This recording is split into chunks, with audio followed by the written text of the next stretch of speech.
অন্নপূর্ণা যোজনার ওয়েবসাইটে আপনি যদি কারোর নামে কমপ্লেন করতে যান, সেখানে যে কয়টা পয়েন্ট ছিল তারপরেও কয়েকটা পয়েন্ট এখন অ্যাড করা হয়েছে।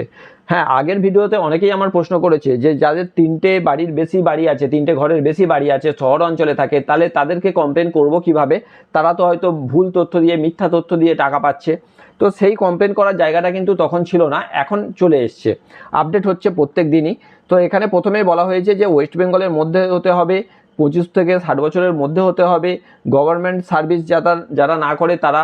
তো এর পরবর্তী যেগুলো অ্যাড হয়েছে, ইনকাম ট্যাক্স, এগুলো আগে ছিল। এখন অ্যাড হয়েছে যে 3টের বেশি ঘর যদি থাকে এবং শহর অঞ্চলে যদি তাদের বাড়ি হয়, আপনারা কমপ্লেন করতে পারবেন। তারা হয়তো ভুল তথ্য দিয়ে টাকা পাচ্ছে, তাহলে আপনারা কমপ্লেন করতে পারবেন। আর 50 ডেসিমেলের জায়গা বেশি, যাদের জায়গা রয়েছে 50 ডেসিমেলের থেকে এবং শহর অঞ্চলে বাড়ি, মিউনিসিপ্যাল কর্পোরেশন এরিয়াতে বাড়ি, তারা কিন্তু যোগ্য নয়। তাদের যদি এইরকম, যদি আপনার মনে হয় যে এরকম ব্যক্তি পাচ্ছে, আপনারা কমপ্লেন করতে পারবেন এই পয়েন্ট দিয়ে।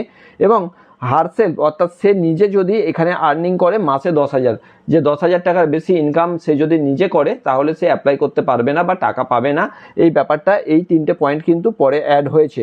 ফলে আপনি যদি কারোর নামে কমপ্লেন করতে চান, তার কমপ্লেন আইডি প্রয়োজন হচ্ছে না, শুধুমাত্র তার নাম এবং তার পারিবারিক ডিটেলস, অর্থাৎ বাড়ি কোথায় সেই অ্যাড্রেসটা, এবং কী কারণে আপনি অযোগ্য বলে মনে করছেন অথচ সে টাকা পাচ্ছে, সেই পয়েন্টগুলো আপনি সিলেক্ট করবেন এর মধ্যে যে কোনো একটি, এবং আপনি কিন্তু কমপ্লেন করতে পারবেন। তো অবশ্যই ভিডিওটি শেয়ার করুন যাতে স্বচ্ছ এবং ভালো একটি ভারতবর্ষ তৈরি হতে পারে।